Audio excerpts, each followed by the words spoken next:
One day in the 1990s, Alan Jay received a surprising phone call at work from Jeff Bezos' assistant, who said the Amazon founder wanted to meet with him during an upcoming trip to the UK. That meeting would eventually lead to Amazon acquiring IMDB, the movie database Alan had co-founded. After the acquisition, Alan didn't rest on his laurels. Over the next 2 decades, he went on to co-found 2 other media companies, one in entertainment and the other sports, both of which had their own successful exits. In a recent interview, Alan told the origin story of IMDB, walked through how he built the 2 other media properties, and explained why it's much harder to launch a media business today compared to 20 years ago. Hello, I'm Simon Owens, and this is The Business of Content, the show about how publishers create, distribute, and monetize their digital content. If you want to listen to an audio version of this interview, subscribe to The Business of Content wherever you get your podcasts. Okay, let's jump into the interview. Hey, Alan, thanks for joining us. Nice to be here. So you are on here because you've had an illustrious and eclectic career spanning lots of different entrepreneurial endeavors in the media space. I want to go briefly through your first 2 big ones, and then speak, for a longer period of time about the one that you're currently running. But the thing that you're probably most famous for, and a website that literally everybody has heard of, is IMDB, which is now owned by Amazon, and I think it's still owned by Amazon, and it's like the Wikipedia of Hollywood. Like, it's the place you want. Like, anytime you see, I use it most often when I see some actor in a TV show, and I'm like, who is that guy? What have I seen him in before? And then I go on IMDb, and that's how I find out. So I'm probably on IMDb at least 5 times per week. So to start at the end, and I'll come back to the beginning. Of course. It has been the canonical place that film people go to answer that question. And I discovered that after having sold IMDb, I went to Cannes to the film festival. And I was not registered at the festival. And I went up and asked, how do I get accredited for next year? And they said, you have to send in your credits. And I said, how do you check them? And they say, we look on IMDb. Okay, because I know my credits are on IMDb. I put them there. Yeah, nice. So I didn't realize IMDb stretches back all the way to 1994, which in some ways predates the modern web. So, but it definitely predates the modern. It predates the web. Full stop. Yeah. When was the Netscape browser? I got involved with it because I wrote a email interface to it. So in my previous business to IMDb, had an internet service provider. In fact, I was one of the first 2 people who had commercial internet in the UK. So we had a lease line connecting us to the internet, all of 64 kilobits. So exciting at the time. And what was the internet back then? What did it mean to have access to the internet? So you either had dial-up connectivity. It meant you had to be really part of a university or a research establishment that had connections with the university. And back in 1987, my then business, which was a magazine for people who had personal computers, but for IBM PCs, wanted to set up a bulletin board. And we discovered that there was no bulletin board software for the PC. They were all Mac based. So we thought we better write one because we can't use a Mac. So we found somebody at Imperial College who built this for us on Unix and said, do you want to be part of the internet? And we said, sure. What do we have to do? And they said, don't worry, I'll do it all. So we set up this and we provided internet email, and we had all sorts of interesting people in London dialing up and collecting their email through us. And since the internet, there was no web, was the internet basically just all email based, or what other things? Emails. There was also what were called news groups, which were basically discussion forums, but it was all text. Yeah, but how did you access the there was somebody wrote a reader that basically downloaded the bits that you were interested in, the articles, but it was all done very much offline. Yeah, it wasn't online. So it would be sent through the internet, but you were downloading it onto your computer. Yes, correct. And because of that, in 1990, somebody had the great idea to produce a handbook of everybody on the internet. And they circulated this book that was a physical book. It's about so thick, less than half a centimeter, maybe a centimeter, of every network on the internet and every administrative and every technical contact with their telephone numbers and email addresses. And in the early 90s, that evolved and more people had lease lines, so there were more people who had a greater connectivity, more like people at universities. And I was fortunate to be in that situation. So IMDB started on rec.arts.movies. There were a bunch of lists of data that people had created. And then Cole Needham set up some scripts, but he wrote them to run on his Unix computer because he worked, I think, at HP at the time, and he had access to a Unix computer. And I had access to a Unix computer, and I took his scripts and run them on my computer. So I had access. And then I wrote an email interface. So you could email my computer and say title, name of movie, and it would send you back the cast list, or actor, name of actor, and it would send you back their filmography. And at about the same time... And was it your job to maintain that database of all those things? Like, were you just doing that during your free time? It's my free time, absolutely. Each list was maintained by different people, and once a week it was updated, and we would update. I had scripts. I believe that if you have to do a task more than once, you haven't done it properly. You should have a cron job to do tasks.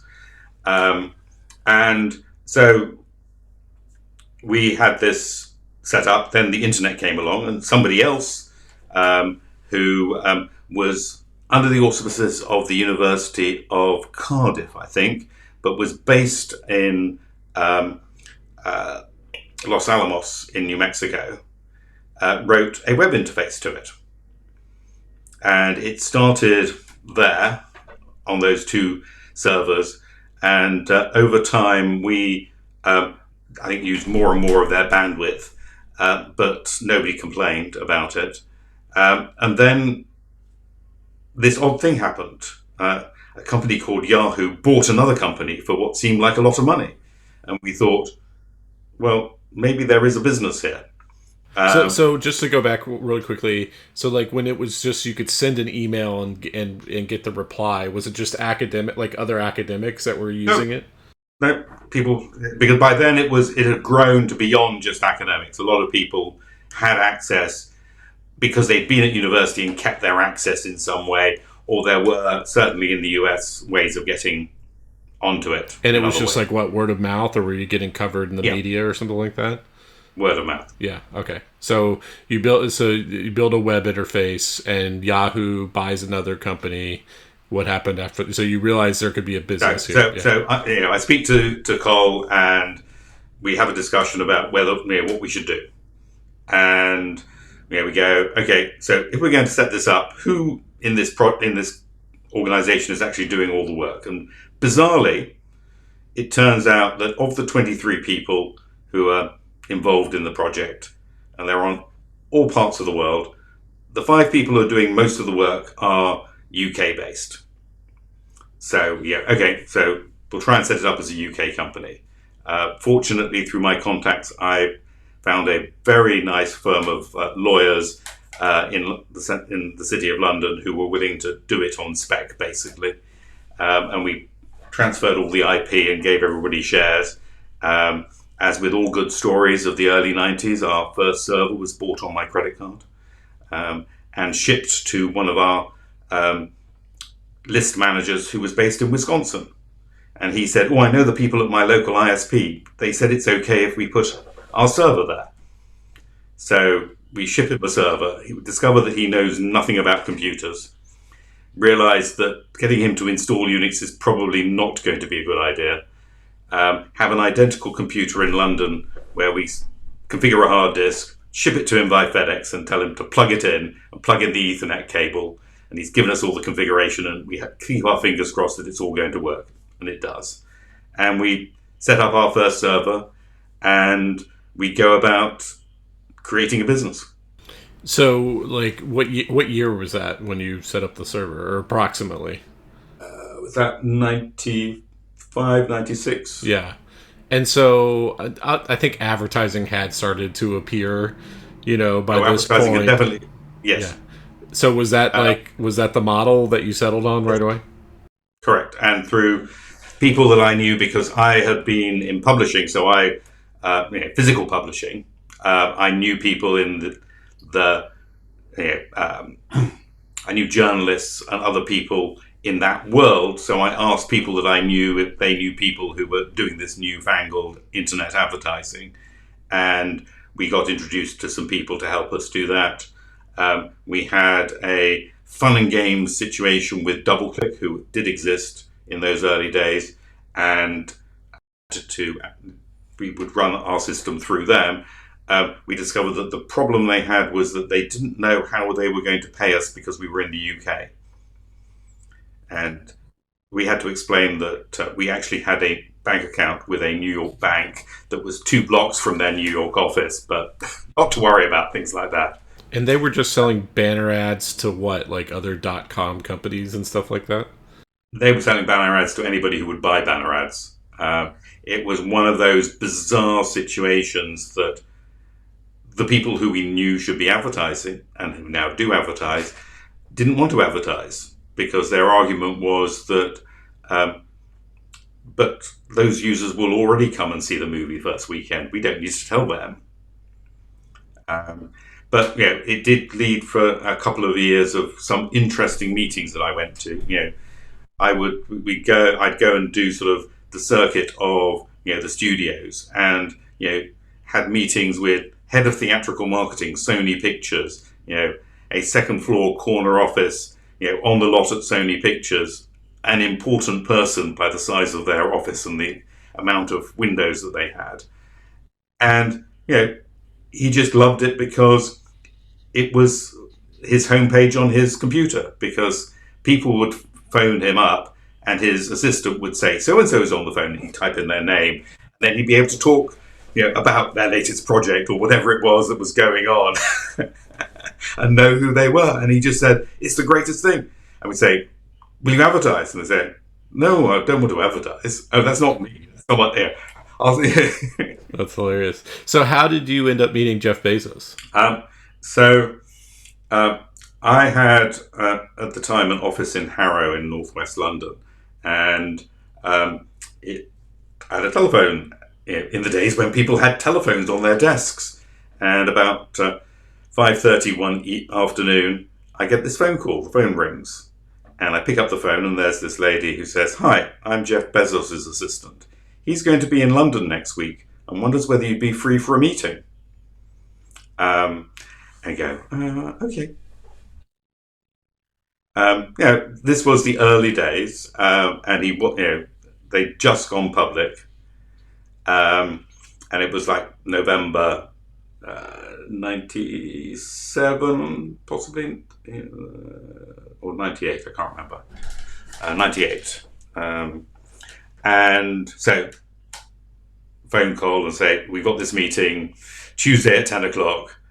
I'll pick you up from Paddington Station and we'll go to this meeting. And it's in a hotel on the Cromwell Road that isn't what you'd expect for Jeff Bezos to stay in. And I'm sure he wouldn't stay anywhere like that today.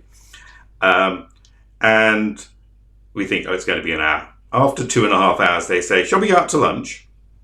And we go out and have food, and then they say their goodbyes and say, you must come and see us in Seattle. And I say, I'm due to come out. I have a scheduled set of meetings on the West Coast in January. I'll make sure I'll come afterwards. So, great. So come January, go and see them, and they show us around. And he takes us in the apocryphal Honda Accord that he supposedly drove across the country to what was then one warehouse which only sold books, and we get shown around. When I get out, it's January, so I have a dark coat on. When I get out of the car at the warehouse, my coat is covered in dog hair because his dog has been shedding in the back seat of his car, and he's very apologetic. Don't worry about it. We get back to Seattle. On the way back to the office, we pick up a copy of Forbes magazine, which has him on the cover, billion-dollar bookseller. And we go up and we're sitting in the boardroom, and he and his CFO are busily removing dog hair from my coat because he's so embarrassed about the dog hair on my coat. And we're reading a copy of Forbes magazine with him on the cover of it, which is slightly surreal. And were you just going to this meeting because this guy was important, or were you already thinking about this being an acquisition? We had already had the discussion of what would it take, what would he have to offer for us to be willing to do the deal. Okay, so it had been broached that this was a possibility at some point. You don't have those conversations without realizing that there must be an ulterior motive, and that must be one of them. It's not sort of rocket science. And so we knew that's what was going on. We'd had the discussion before we'd gone. We knew what it was that we set as our target of what we thought was reasonable in the market then. And they made us an offer that we couldn't refuse. Yeah. And what year did you sell? 98. 98. So that we're still this is when the .com bubble is really heating up. I'm guessing its stock prices. It hasn't even begun to really take off. Oh, really? Okay. So if you had held off for one more year, you might have gotten 2 or 3 times more money.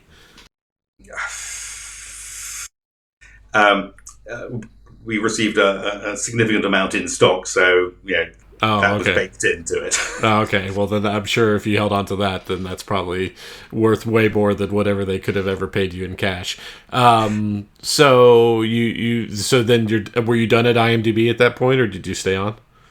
So we had the fun and games of actually doing the transaction, which the difference went back to the lawyers who we had set up the company with, and our lawyer said, "Oh, I bought something from the last week," and a couple of weeks later, we're sitting in a room with their lawyers who says, "Can you explain what our client does? I'm not really sure I understand it." They were saying that about you, or saying that about Amazon? No, about Amazon. Yeah. Wow. This is a big firm of city solicitors in London, because at the time, they had no business in the UK. So, you wouldn't know that they existed unless you were involved in that sort of thing. So did you end up staying there after the? I didn't. What I was doing was really stuff that was very US based, and so I was happy to let them go their merry way and move my function to the US where it actually belonged, and stay here and get married and buy a house and do all of those sorts of things, which become much easier. Where are you based now? I'm in London. Oh, okay. You're in London now. Okay. So you then go on. So you're a tech guy who's working at an internet company that sells advertising, but then you become a media guy, right? You launched something called Digital Spy. But what I'd say is that I started off as a media guy, but it was print media. So I started off, my first print media job was we printed stuff up and stuck and pasted the galleys onto bits of paper to send it to the photographer to be printed. Okay, so it wasn't mass media, or no? It was technical computer stuff, and it was subscription only. Okay, so you had a little bit of interest in media. You also had been working for an advertising, funded business. So how did the idea for Digital Spy come along? So while I was, as I always like to say it, between gigs, I was on the internet a lot and came across a forum about digital television, how to get digital television, what was on digital television, and this was Digital Spy, or what was to become Digital Spy. And one of the discussions going on at the time was it was being run by a bunch of people, and they were funding it out of their own pockets. So Digital Spy already existed. So the forums already existed. And they didn't have any money, and they were looking for money. And I went to them and said, "Look, I think that this is something that we can put advertising on. I have all the contacts. We can turn it into a business and expand it to do a bit more than it is, and then we'll see where it goes." So this was like a message board that you said it talked Yep. about digital. What was digital television at the time? So at the time in the UK, Sky was in the process of switching from an analog television service to a digital television service, which required changing everybody's dishes and and receiver boxes. And there was also a push to digital terrestrial television as well. But it was an even wider stretch of people involved, people interested in television from all sorts of different aspects. So I will always remember there was one of the areas on the bulletin board was on the forum was about Formula One and Formula One coverage. And after a little while, it became apparent that there were people who were actually involved in the Formula One coverage on the forum. And so you'd ask a question and somebody would tell you precisely how it was happening and how it was all going and how it worked or how it didn't work or whatever. So it was an interesting group of people, and there was a reasonable amount of traffic. And we took that and we started monetizing it, and the three people involved in it came up with a sort of an editorial policy as well, and created that to have both a news side to it and the forum side to it. So like the people in the forums, were they like industry people, or were they people like talking about their favorite episodes of Doctor Who and stuff like that? Both. Okay, so they were just talking about like... And that was what was so interesting, was that it was both people in the industry and people who were just interested in whatever it was. So, for example, there was somebody on there who was a complete and utter knowledge base of one of the soap operas in the UK, EastEnders. And he eventually started writing a column for the news side of it about the show, because that was what his interest was. He actually ended up being a script editor on the show many years later. So we started having this thing, and we reached a point where we had enough traffic and enough revenue that this was actually a business, and we could start, having our own servers and not being on a shared server. And it took quite a long time for this all to happen, but very fortunately it happened in an order that there was a moment where our traffic spiked because of there was an event that occurred on Big Brother in its early days in the UK, and at the time they were actually broadcasting the house live, and you could, if you were so inclined, watch it 24 hours a day, pretty much, and then there would be edited highlights during the day. And so an event occurred. It was controversial. Our forums have been discussing it for like 3 days, and it turns up on the next day. It turns up on the front page of the Sun newspaper. So mass market newspaper in the UK. And suddenly our traffic goes through the roof, because you type in this into Google and the only thing you find is us. Because we've been talking about it for 4 days. Which led us to a very hairy 2 days trying to keep all our servers up, as is the delightful way of the internet back there, where I physically had servers, and if I wanted another server, it would take me 2 weeks to get one, because I had to order it. It had to be delivered. I had to install software in it. I had to take it down to the network center. I had to plug it in.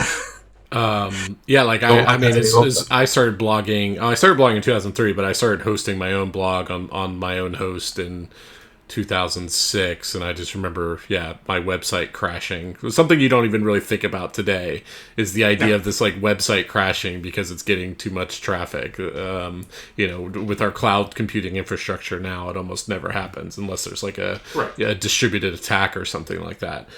Yeah. So was it like TV show recaps? Like was it like So program? there were TV show recaps. There was just celebrity news. There was more industry stuff as well. It was a wide mix of stuff, um, and we got to a stage when it was generating enough so that we actually had a one room office in Waterloo, and we were employing half a dozen people full time and another probably 10 people part time.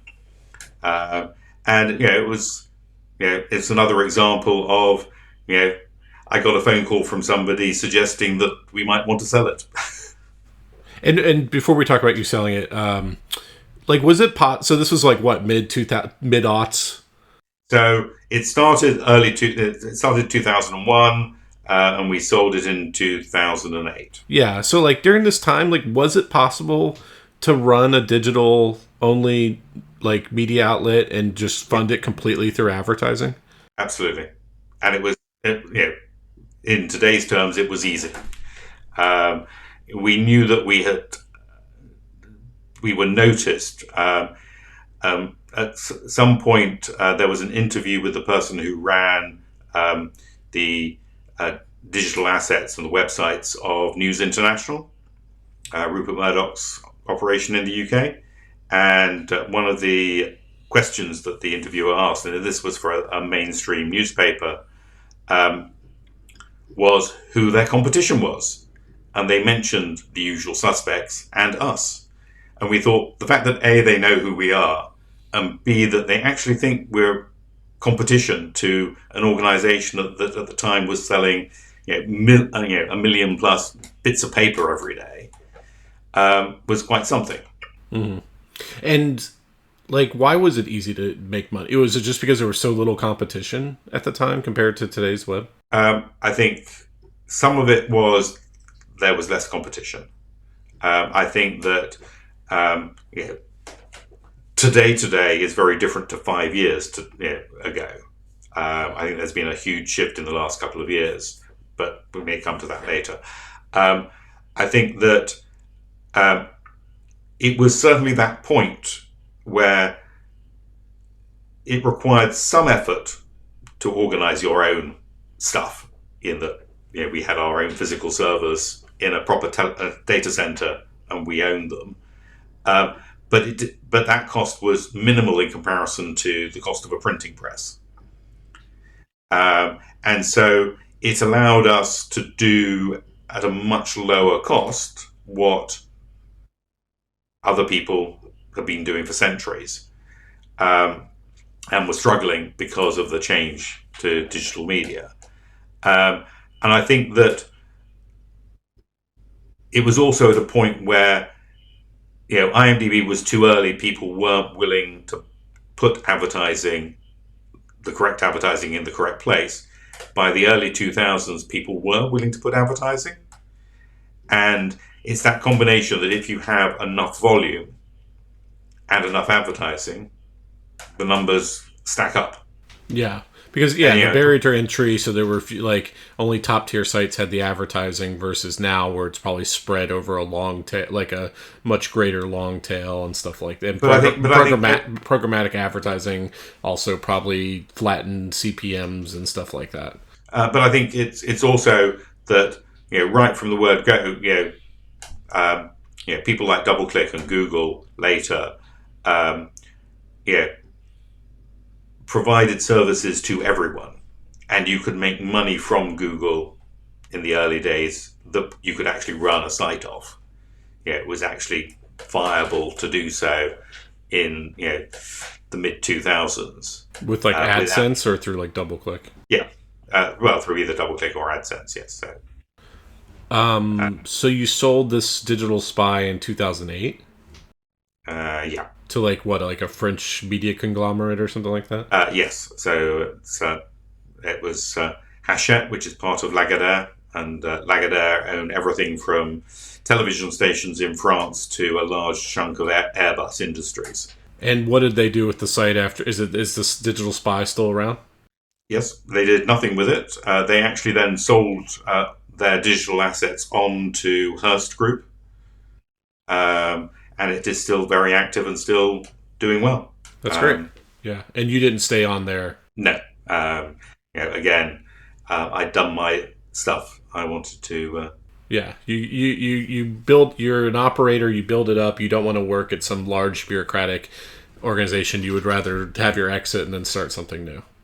Yes, I'm not sure that I am suited to a large bureaucratic organization. I like to do things now my way, not wait for somebody to tick something that says it's okay to be done.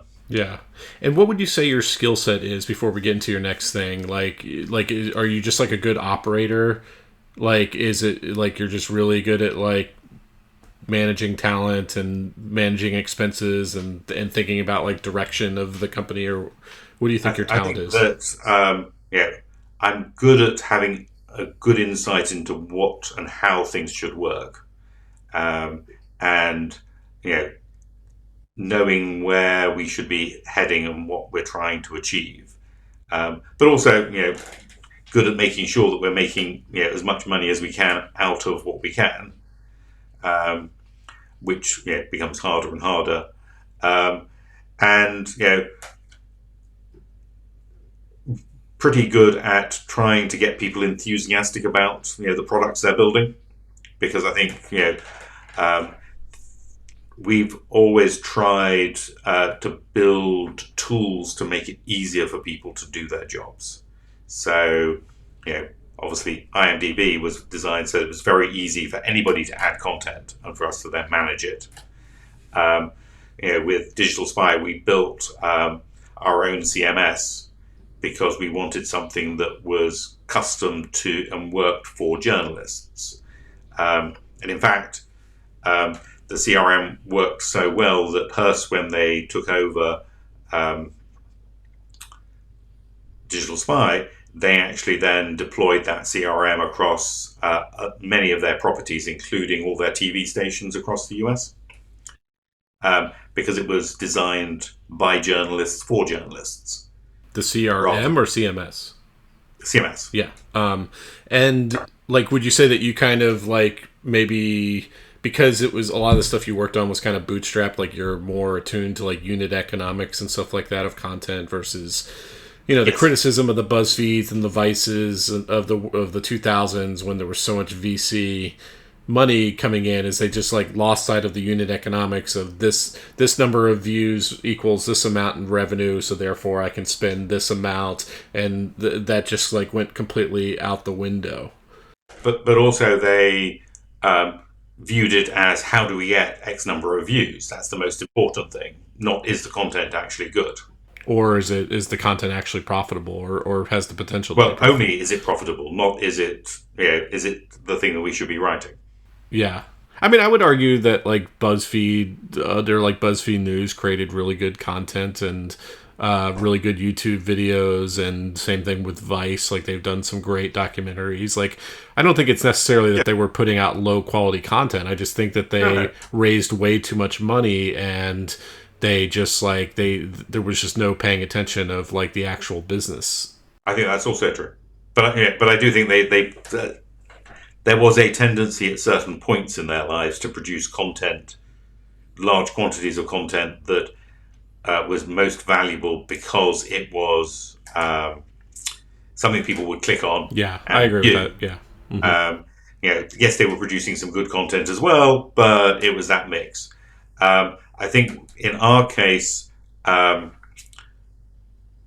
of the when we after having set up and having sold Digital Spy, one of my colleagues there, after he'd worked out his 3 years, and I then set up our next business, Sports Mall, and Sports Mole. yeah, and once when we set that up, um, he had a very he had a specific purpose and focus of what he was trying to achieve. And again, we wrote our own content management system for journalists in sport. Um, and we only realised how good it was when we took a feed from the Press Association and realised how badly they were tagging their content, because it required the journalist to actually remember to tag it properly. Where in our case we had a certain number of potential tags, and our system automatically tagged the content based on the correct spelling of things. So it was always consistent. Did you ever raise money for any of these places, or was it always No. just based on your out of your own pocket? Yes. Yeah, I think that's smart. So Sports Mole, it covers what, like European sport and stuff like that? So primarily football, uh, soccer, the Premier League. And that was founded what year? 2009, 10, no, 10. Yeah, 10 so you always sell and then you start looking around for your next thing pretty soon after that. And so like what would I mean, I'm guessing you're a football enthusiast yourself, right? No, so I'm not in the slightest. My business partner, Neil, uh, big football fan, and so that was his thing. So it was his next idea after entertainment that we should try sport. Now it turns out sport's much harder than entertainment because is a lot of competition, and by then there was a lot of competition, and so it was really hard finding our niche um, that worked for us. And we managed to keep it running, and then the pandemic happened, and everything shut down, and so we reassessed. What do we do? How do we do this? What's working? What's not working? And the person who was working for us as editor at the time, he decided that what seemed to be had been working was previews of matches by our team. And so this team's playing this team. This is what this team's strengths are. This is what this team's weaknesses are. Stuff like that. Yeah, this is what the last X matches, how they've done. This is and then it would finish off with a conclusion. This is what we think. This is what this particular journalist thinks the score's going to be and why. And we started that when soccer came back after the pandemic, and it started to pick up, and it reached a point where if you go onto Google and you type Team A playing Team B, V Team B, and they're playing in the next 2 or 3 days, we would always be first as a result. And have the AI overviews impacted that at all? I don't know, because we sold it before that happened. But for example, before we sold it... Oh, you sold it. Okay, yeah. Google had already reached a point where they were not showing the description that we put in our tag for them to put in as a description. They were going down to the bottom, finding the bit that's told you what the result was, and they were showing that as the snippet. Wow. So and they figured out how to do that. So they were... So I'm guessing that it's not entirely all automated. Yeah. So between 2010 and 2020, you said you had to find your niche because there was already a saturated market. So what was that niche? So we tried various different things to try and build audience, and our audience was plateauing at a certain level, which was in the sort of 20 to 30 million pages a month, 15 to 30 million pages a month. And that at that time really wasn't enough. When we sold Digital Spy, it was close to 100 million pages a month. And the economics of these things are such that the more page views you have, the better. Even though the CPMs may be dropping over time, if you can have enough page views, then you can still make it work, because your costs don't go up just because you have more page views. So we were running it. It was doing okay, but it wasn't setting the world alight. And do you feel like you solved that problem prior to the pandemic, or? No. Yeah. Okay. So you were kind of limping along for those 10 years. You feel like. We weren't setting the world alight. We hadn't. Yeah, we were becoming a authoritative location for sports content, um, but we weren't. We hadn't found our niche to differentiate ourselves from everybody else. Yeah, we were trying to do things that were too similar to other people, and that was a problem. Did you have like star columnists or like people who like Yeah, built their brands at your publication? no, No. Were there bylines on the articles? absolutely. Everyone was bylined, but you know, the journalists were primarily young people, enthusiastic fans who could also write. And but Um, they didn't build their own fan bases like while they so, were there. so some certainly built careers out of it, in that it was enough to allow them to get jobs elsewhere, at more conventional publications. But I think that it wasn't something that we would I'd ever say we never had somebody who became a star because of it, as far as we know, as far as I know. You didn't give birth to your own Bill Simmons or anything like that. No. And why do you think that is? Um, Because like you think of sports writing as like being like a I very think like that personality based type of thing where you could build something like that. I think initially because we tried to our style guide tried to keep people's personality out of it, and I think that we realised that that was not the right thing to do, and so that evolved later on. Um, but initially, Neil's view was that he wanted a very straight and very proper reporting style, and that he didn't want to have something that um, had too much personality. And that made it easy to have lots of people do it and not to be able to tell, but you didn't end up with personalities driving traffic. So it was a double edged sword. If you were like starting something like Sports Mole today in today's internet, 2025's internet, what would it look like? What do you think you would prioritize? I think the biggest change is the fact that Google and SEO is not what it used to be, and I think that you know up until the last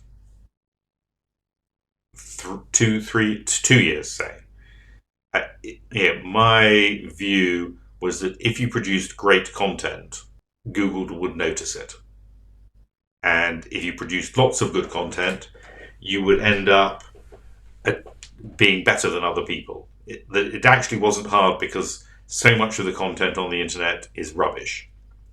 Even the stuff produced by the major publications, they fill out their sites with a lot of gunk to fill in the cracks between the good stuff. And Google's hoovers up the gunk, but knows that it's gunk.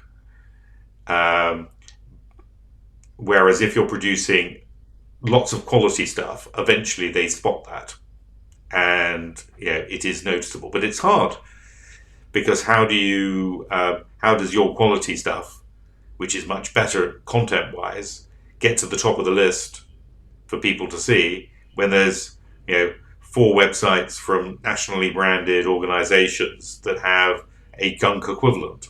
I mean, if you Um, look at like the media startups that are launching today, like kind of how they're dealing with it, and even like legacy media is kind of moving away from like valuing traffic as the be all, like that, leaning into paid subscriptions, leaning into like live events, personality based newsletters, podcasts, video podcasts, and stuff like that. Is that stuff you think you would embrace today if you were launching today? I think so. I think um, it requires a certain type of person. That it's a different it's um, a different personality sometimes. That somebody who's good at podcasting and good at um, being on video isn't necessarily somebody who is good at writing. They might be, but not necessarily. It's a different skill set. And we found with the people that we had working at Sportsmole, we tried to do podcasts at various times, and the problems are, it's a lot more work than writing something. It takes a long time, and it's very hard to justify and make the numbers add up in comparison to writing content. Now, admittedly, our criteria for our journalists and the number of articles they were expected to crank out every hour was quite a lot. But a podcast or a video thing takes much longer to do, and then you have to edit it, as you mentioned, and make sure that everything sounds good and it looks good and what have you, and knock out the bits that don't work and turn it into something that does work. And it's hard. And it's much more like hard work than some text which you could hone because you're good at it. You've practiced it. You've spent your entire life being taught at school and university how to craft something in your journalism, and you're enthusiastic about the subject matter, so you know the content. You're just putting it down in words. And then you never really benefited from like the whole Facebook thing, right? Like, yeah. Why do you think that is? Like, Facebook was just giving away free traffic, and you didn't really see a spike. We could never work out how to make any of the social media things work. Whether it be Facebook or Twitter or any of the things, we never found a way to game the system to drive traffic. And we looked at the stats for other sites, and it was all coming from there, and we just couldn't work out what they were doing or what we weren't doing. Like, you tried the clickbait stuff and all that kind of... But it probably didn't help that we weren't a very clickbaity sort of place.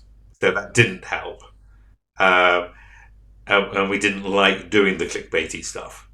But, even when we tried it, it didn't seem to generate stuff. When we ran, Facebook ads, they did exactly what they said they were going to do, but it didn't seem to increase engagement. You get people to like your site, and you're paying Facebook for these things, and the people you've attracted are not the people that you thought you should be attracting. Well, did you have like a direct ad sales team, or was it all programmatic? It was somewhere in between. So we were using an agency that directly sold as well. But it was primarily programmatic, though there was an amount that was notionally direct. They were direct deals done by the agency for a cluster of clients that they had. And we did do some direct as well. Every so often there would be people who wanted very specific things that we could deliver. And we were happy to oblige. So you said that you were doing like 30 million page views a month, but then you found this niche of the previews during the pandemic. Did you ever get way above that 30 million number? No. So since they weren't coming through social, were they obviously a lot were coming through Google, but did you also just like have like a big homepage base of people who were just refreshing the site? Yes. And we were generating 100 articles a day. Yeah. Oh, wow. That's a lot. So a lot of content. Uh-huh. But that homepage traffic is super valuable, in terms of brand and stuff like that. Yes. But again, but it's about, it was getting that next level of amount of traffic to completely change the economics. That's the problem. And the more advertising you put on, the less attractive things are. And people use ad blockers. And, if you try putting in anti-ad blocking stuff, it then, causes problems. And, before you know it, it's more hassle than it's worth. And it's like, it's difficult. We also had a lot of traffic from places which were much harder to monetize.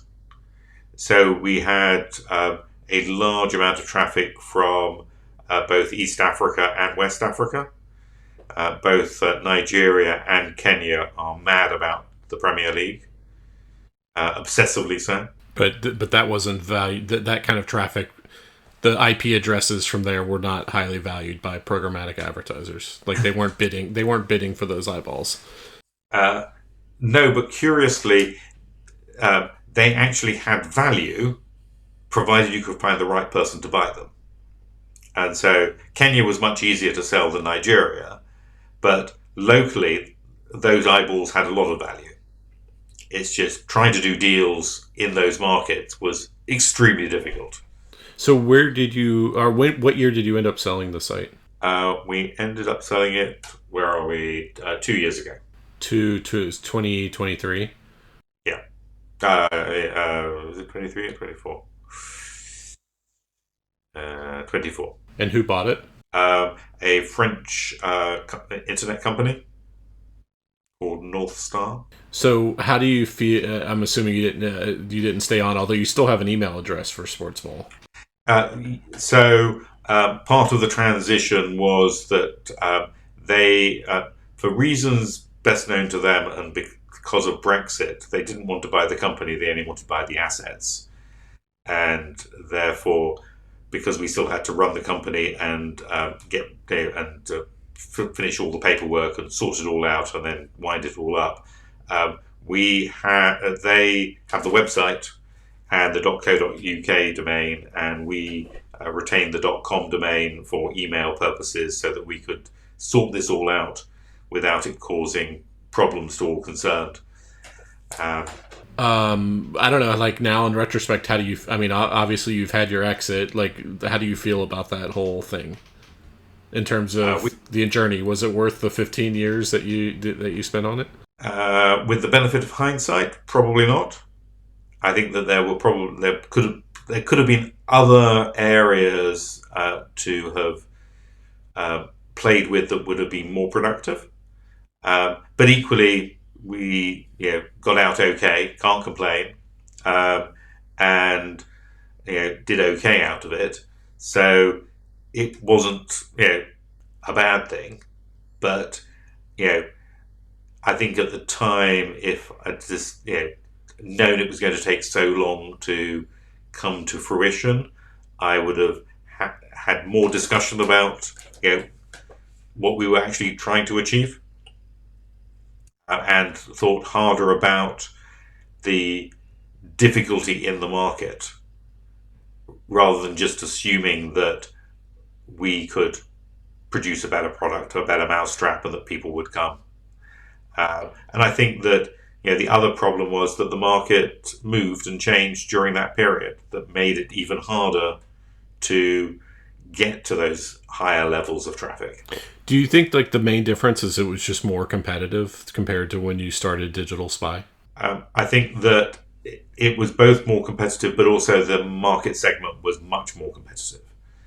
So entertainment news was competitive, but it wasn't their livelihoods. Whereas sports, people pay big money for sports rights, and therefore the likes of Sky, BBC, ITV, they spend money on their sports coverage because they are actually paying for the TV rights to things. And then there's the ancillary writing about it is sort of all part and parcel of the whole process.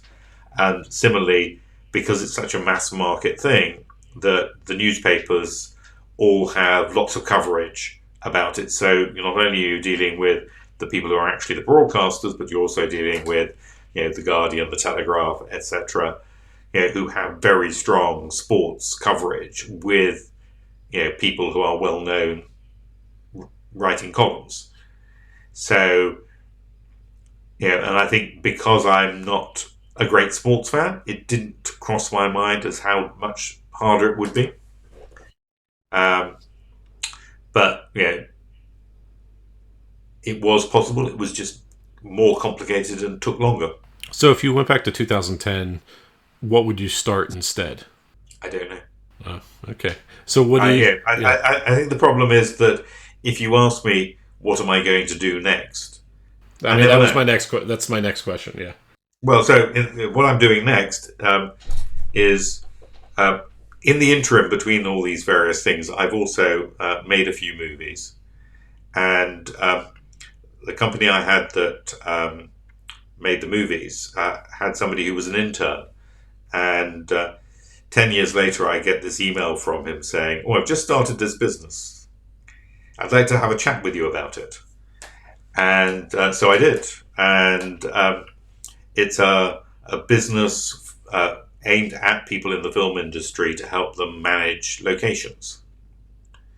So whether you're a location manager and you're just storing all the database of all your locations that have details of, or whether you are a production that has 25 locations that you're going to for your shoot, and you need to keep a record of all the places you're going to, when you're going to them, all the documents that relate to it, or whether you're a film office or film commission that is promoting your area in Essex or Hertfordshire or Buckinghamshire or whatever, or City of London or whatever, and you collate places people film, so that when people want to film in your borough, city, county, whatever it is, they can come and see all the places that that people have used in the past, that are available.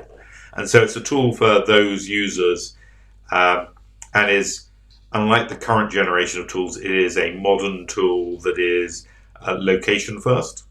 So it's you can look at a map and zoom in on the map and see the places type environment, rather than being a list of places. And it uses very simple AI tools to look at all the images of a location and tag what's in the image.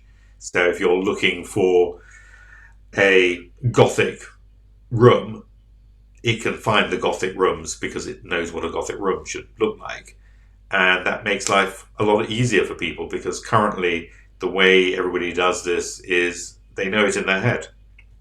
Their head is the database, and somebody comes to them and says, "I'm looking for such and such," and they describe what they're looking at, and they go, "Oh yes, I've got 5 places," and then they have to find them on their file system somewhere. And this is a tool to make it much easier to manage all of that.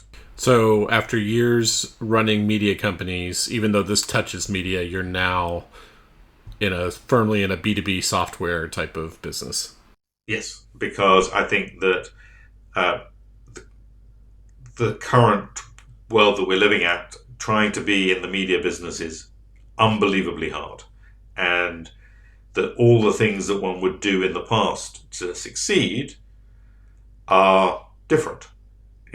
None of the old rules work any longer. And as you say, many more people are moving towards subscription-based things. And it's selling something inexpensively is really hard to anybody, because it soon adds up and it soon becomes a lot of money that you're spending on subscriptions to things. And it's really hard to persuade people to part with their money for content. As someone who does that currently, I wholeheartedly agree.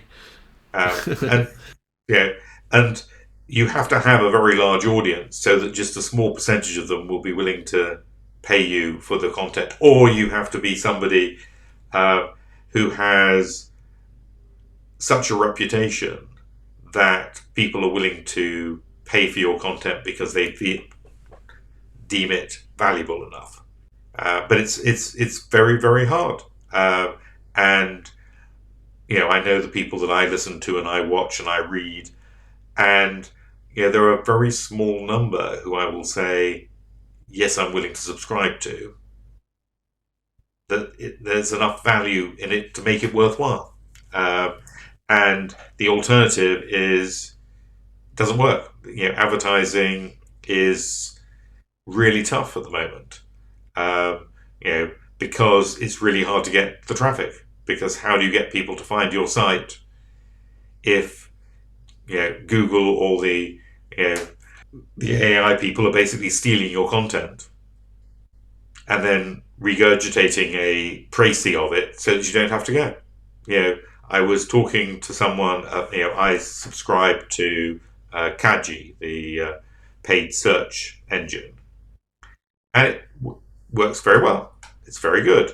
But since I subscribed at the end of last year to now, a lot of those things that I would have searched for, I just use ChatGPT, because ChatGPT goes and looks on the web, it collects all the answers, it produces a précis, it you know it gets rid of the stuff that is probably rubbish. It might not, but at least you can see where it's all come from and look at it later if you need a bit more detail. And a lot of the time, it will answer your question without going to the website. But you do think, if I was the website, how am I going to make money? Well, that's something that we all need to figure out over the next few years. Absolutely. Okay, Alan. Those were all the questions I have for you. Where can people find you online? Um, that's very good. Not that I do the social media very much, but at Alan J at most of them. And if not at Alan J, at Alan J 1000. Awesome. Well, this is a lot of fun. Thanks for joining me. Thank you very much. It's been interesting talking to you.